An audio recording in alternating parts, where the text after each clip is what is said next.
നല്ല ഈസി ആയിട്ടുള്ള ഒരു പലഹാരം, അത് കുറച്ചധികം നാള് തന്നെ സ്റ്റോർ ചെയ്ത് വെക്കാൻ പറ്റുന്ന രീതിയിലും ആയിരിക്കണം. അത്തരത്തിലൊരു പലഹാരത്തിന്റെ റെസിപ്പി ഒന്ന് ചെയ്തു നോക്കാം.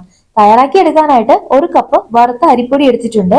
ഇതിലേക്ക് ആവശ്യത്തിനുള്ള ഉപ്പും കൂടി ചേർത്ത് കൊടുക്കാം. അതിനോടൊപ്പം 1/4 ടീസ്പൂൺ കായപ്പൊടി, 1 സ്പൂൺ നിറയെ കറുത്ത എള്ള്, 1 ടേബിൾ സ്പൂൺ ബട്ടർ അല്ലെങ്കിൽ നെയ്യ് ചേർത്ത് ഒന്ന് മിക്സ് ആക്കി എടുക്കാം. നല്ലതുപോലെ തിളച്ച വെള്ളം ഒഴിച്ചു കൊടുത്ത് ഇടിയപ്പത്തിനൊക്കെ മാവ് റെഡിയാക്കുമല്ലോ, അതുപോലെ ഒന്ന് മിക്സ് ആക്കി 5 മിനിറ്റ് നേരത്തേക്ക് അടച്ചു വെക്കണം. ഒന്ന് ചൂടാറി വന്നു കഴിഞ്ഞാൽ കൈകൊണ്ട് തന്നെ മാവ് നല്ല രീതിയിൽ സോഫ്റ്റ് ആയിട്ട് കുഴച്ചെടുത്ത് സേവനാഴിയിലേക്ക് മാറ്റാം. പല ഷേപ്പിലുള്ള അച്ചും സേവനാഴിയിൽ ഉണ്ടാവും. ഈ ഒരു പലഹാരം റെഡിയാക്കി എടുക്കാനായിട്ട് നമുക്ക് ഏത് അച്ചു വേണേലും എടുക്കാവുന്നതാണ്. നല്ലതുപോലെ ചൂടായിട്ടുള്ള എണ്ണയിൽ ഇതുപോലെ ഒന്ന് ചുറ്റിച്ചിട്ട് കൊടുക്കുക. അതിനുശേഷം ഫ്ലെയിം നല്ലതുപോലെ കുറച്ച് വെച്ചിട്ട് വേണം ഫ്രൈ ചെയ്ത് കോരിയെടുക്കാനായിട്ട്. നല്ല ക്രിസ്പിയും ടേസ്റ്റി ആയിട്ടുള്ള ബട്ടർ മുറുക്ക് റെഡി. നല്ലതുപോലെ ചൂടാറിയതിനു ശേഷം എയർ ടൈറ്റ് ആയിട്ടുള്ള ഒരു കണ്ടെയ്നറിലാക്കി സ്റ്റോർ ചെയ്തും വെക്കാം. വീഡിയോ ഇഷ്ടമായാൽ നിങ്ങളും ഇതുപോലെ തയ്യാറാക്കി നോക്കൂ.